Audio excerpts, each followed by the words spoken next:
Welcome back to Try Before We Die, the whiskey review show where we don't know what we're drinking, but we'll tell you what we're thinking. And before I introduce Malcolm, I just wanted to, again, thank all the subscribers. Really, we're doing it for you. We're doing it for us. We like drinking. Hey, Mal, how you doing? Actually, I'd agree. We are doing it for our fans, however many there are. Are we doing it for us, too? And we are doing it for us. Because we like to drink. True story. and for many years. A long time. And the only way we get to drink is by pressing the button on Randy 2.0 and finding out what bottle of whiskey we're going to open tonight. It's on you, buddy. Oh, it's on me. Here we go. Hundreds of bottles, unscripted, unplanned, unprepared for. Tonight, we're going to open bottle number...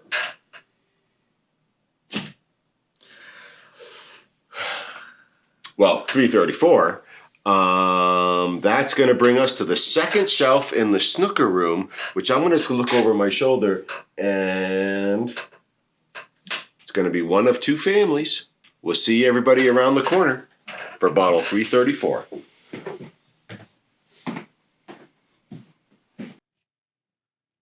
I have absolutely given up on getting here before you, but we're here after bottle 334, so we end at 300, 12 across, 312, 324, 336, 335, 340, 334, which brings us to this 16-year-old anCnoc, or anCnoc. A 16-year-old anCnoc, a Highland single malt Scotch whiskey coming in at 46% ABV, non-chill filtered. One of the things that stands out for me on the anCnocs is the pineapple influence on an earlier release. So I'm very excited to see what this 16-year-old offers us. We'll see everybody back at the bar with Malcolm for this 16-year-old anCnoc.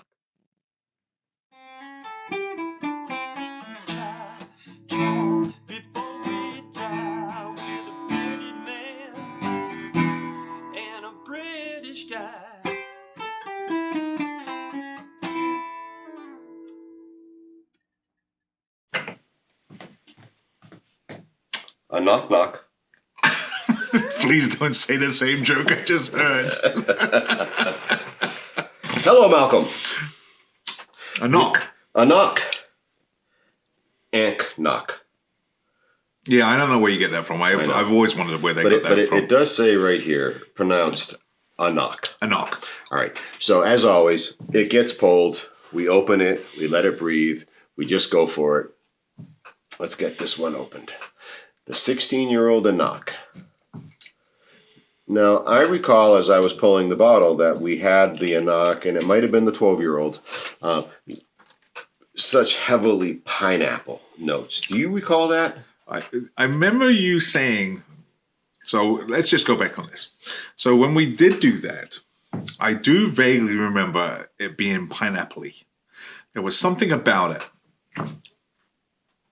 For a minute then I thought, oh, cork failure. But you just don't have the grip in it. Oh, lively. Fought back, but I fought harder. No, that was nice. But I vaguely remember you saying that. And I vaguely remember...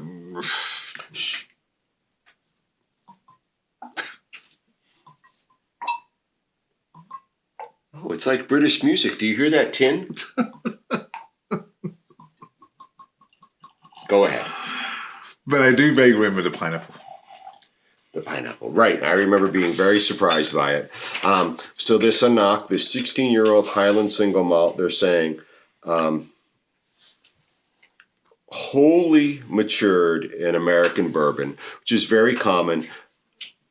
Many Scotch whiskeys, most Scotch whiskeys are refill American bourbon barrels. And it's not uncommon for them to be finished or extra matured in European wines and whatnot. And even in like a Canadian rye or something. But the American bourbon is the go-to Scotch whiskey aging barrel. We're coming in at 46%, non-chill filtered. We don't have a coloration, but at 16 years old, this color makes sense for no color added.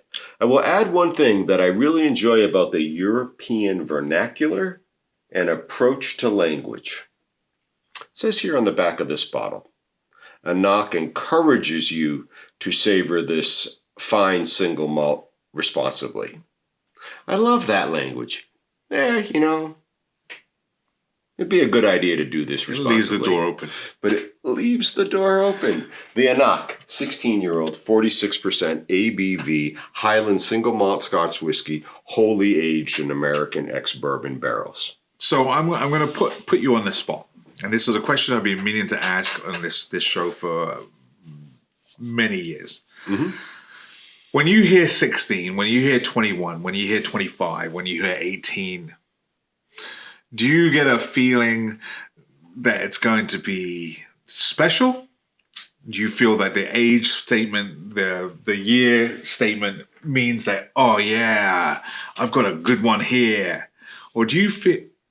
Oh yeah, mate, like we're Australian. Go ahead. But do you feel like that's the underlying factor when you look at 16 and you're like, oh yeah?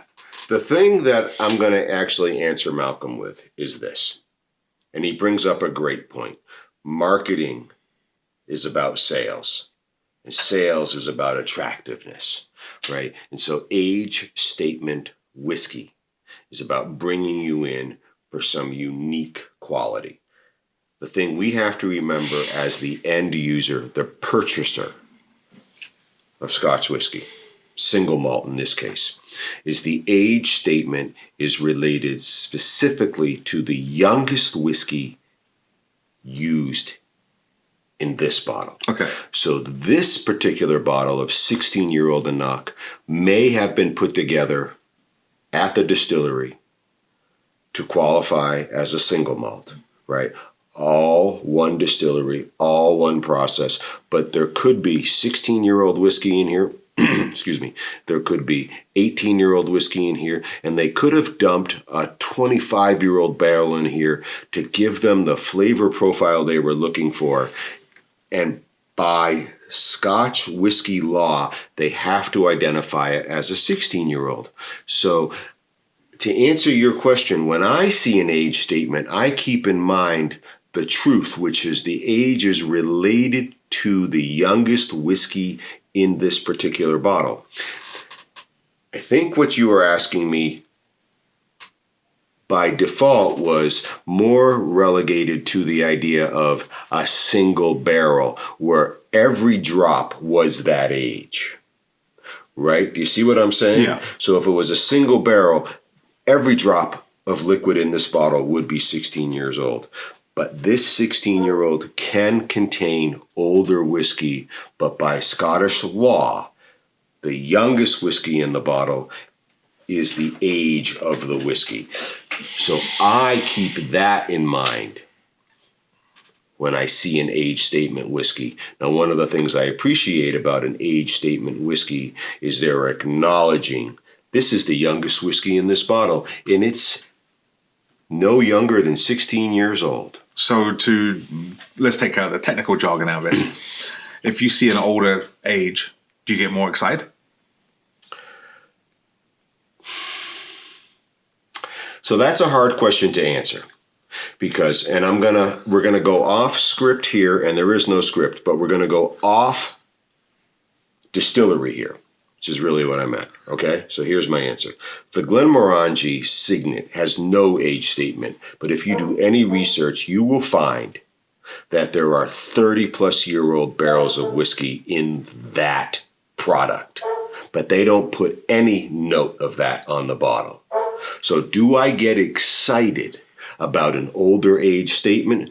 Of course I get excited because we are talking about vintages that have been around for decades. And there's something about that experience that's cool.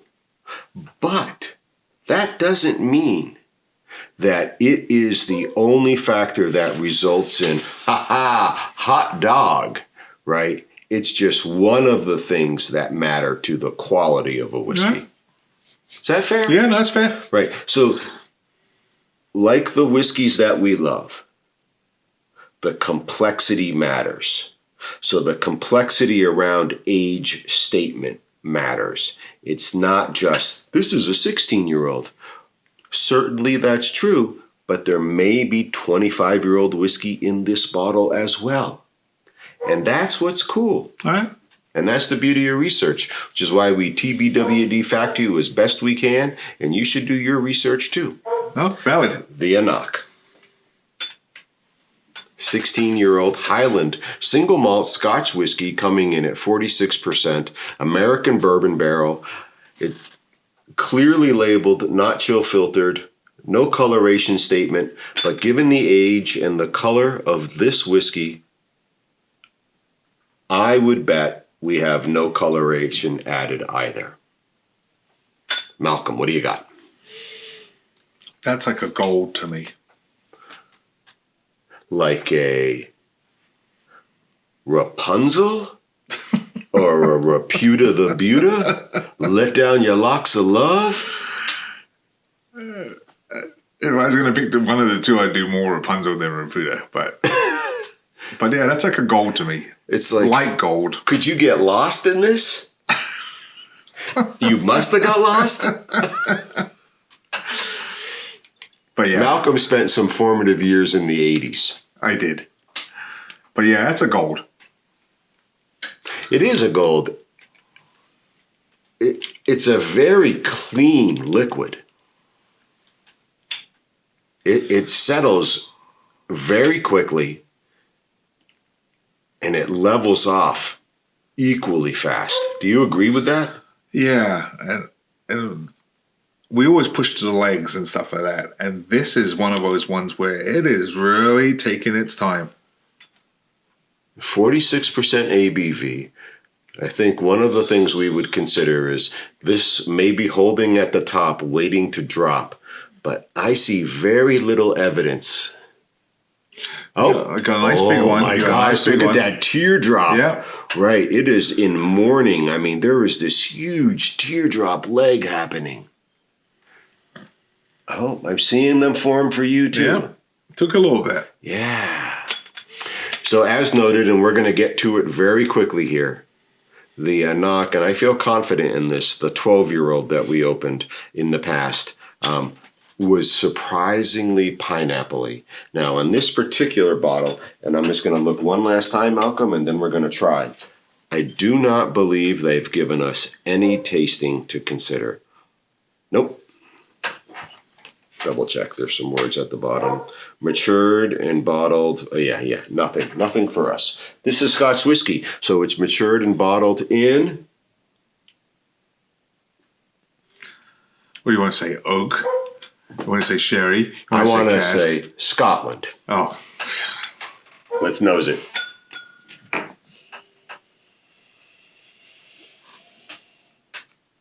Sometimes you feel like Arthur Fiedler, right? You just want to conduct the aromas. But it's there again. And breathe it in.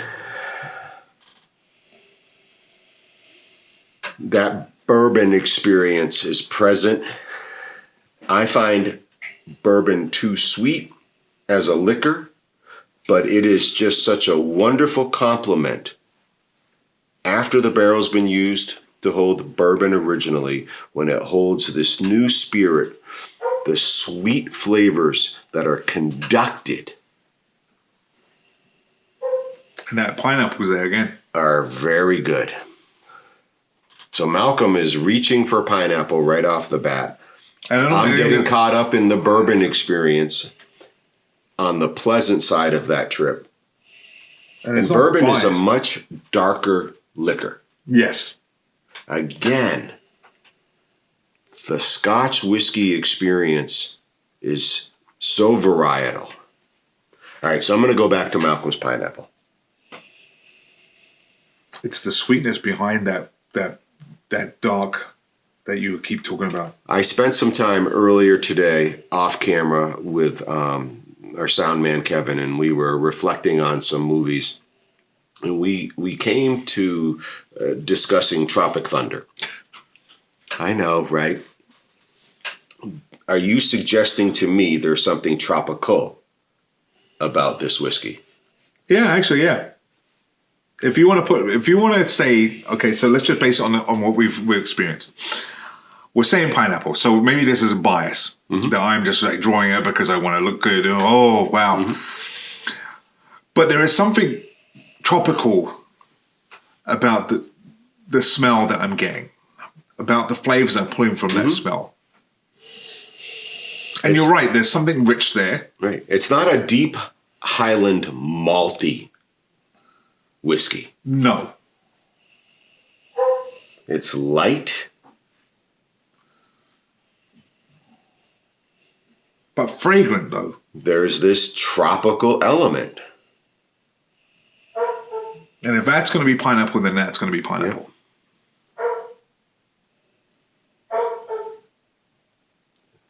Again, lots of excitement about our drinks. I'm like trying to manufacture a Gilligan's Island joke for you, right? What was the name of that boat? The minnow. Very good. Cheers. Oh, minnow 2. We're getting a clue from the crew. Okay, here we go.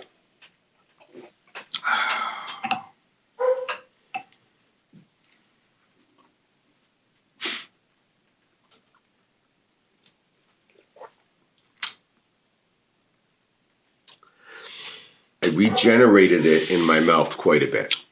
I brought it from the front of my tongue to the back of my tongue, back to the front of my tongue, back to the back of my tongue, trying to sort of see where we're at with this tropical experience.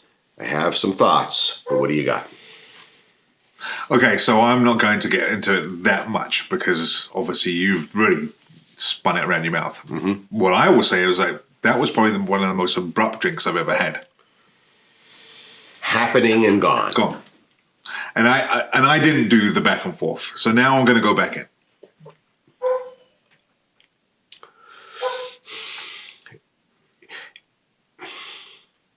It's like using a sharp knife on a granite counter. It dulls quickly. It's very present. This is what I think you were saying. Okay. And then it's gone, right? It does the job. It's pleasant. There's something oh so islandly subtle about this, because if I were drinking a whiskey on an island in the beating down sun, it's this kind of a drink that I would want to have. I would want to have a quick experience because I'm being overwhelmed by nature, and I would want that experience to go quickly because I'm gonna go back for more.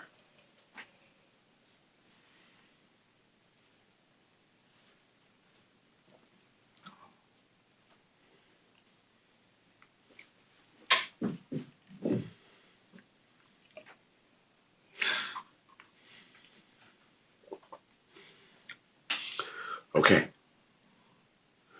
I'm still island. I'm still tropical. I'm still quick. The sun is beating down on me.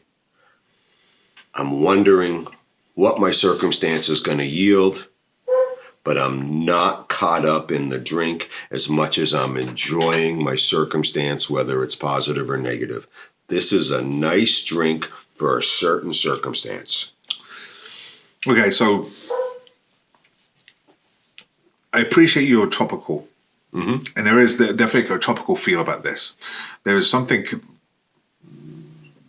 light and airy, and I can just enjoy this. But what I like about this is that there's some sort of nuttiness behind it, some sort of aftertaste I'm getting that I can't really put my finger on, and I want to say nutty.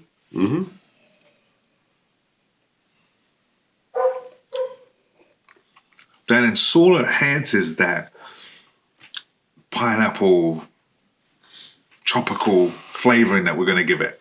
If I'm going to go with nutty, and I'm going to spend some time sort of validating Malcolm's experience, I'm going to a cashew. Okay. A creamy nut. Okay. I can agree with that. Because there's definitely something nutty at the very back of this. I'm going to have a piece of pineapple with this because I just can't wait. No, I would agree with you. Would you like one? I'm going to do the exact same thing. Because I think we've been waiting to pair this with a pineapple since the bottle was pulled.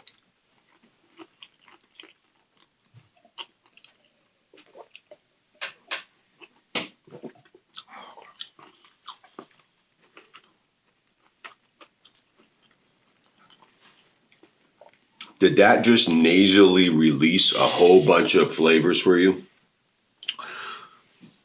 I'm not going to say it nasally released, but what that did is sort of confirm my bias that this is a pineapple-based drink.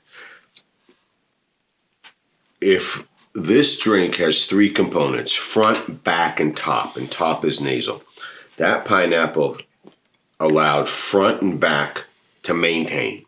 It is what it is. It's tropical. Yes. It's quick. It's for the scenario.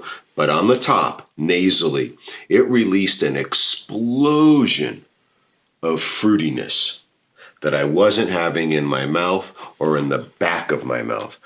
Up here, it was all fruit. And maybe that's the pineapple. But I've eaten plenty of pineapple, and that's not my experience. So it's the combination of the alcohol and the pineapple, and it just went poof, and it just released upwards. Okay, so let's just break that down. Let's just say we're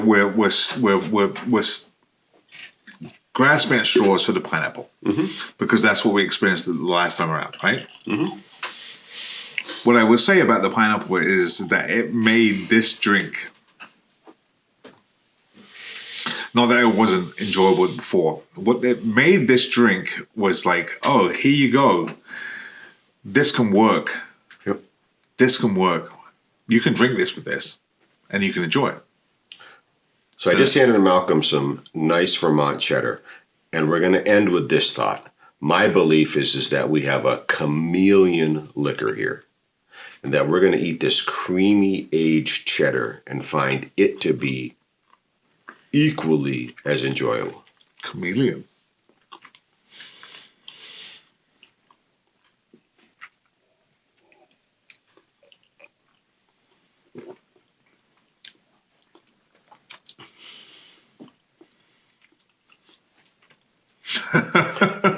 This drink matches the scenario you're in. You attach the value. You see, the truth just exists. We determine if it's good or bad.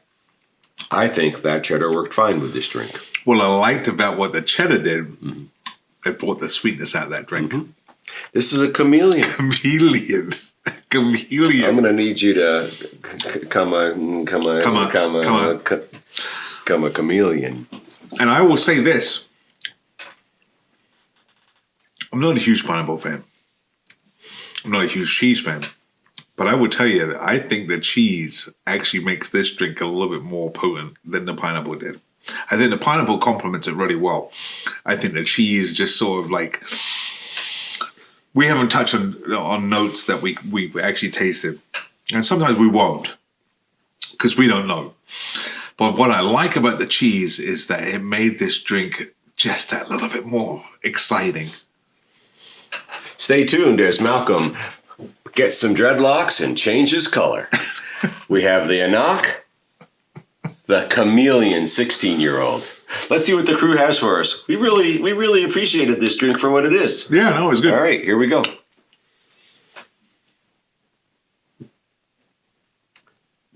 Will you read that to me, please? We drink to your coffin. May it be built from 100-year-old oak that I shall plant tomorrow. Cheers. Cheers.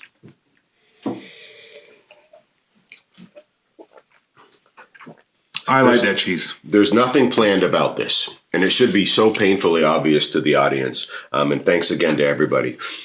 But this last minute acknowledgement of, wait a minute, this is a chameleon. It's going to work with your situation, your scenario. What have you got? Have you got pineapple? I'm in.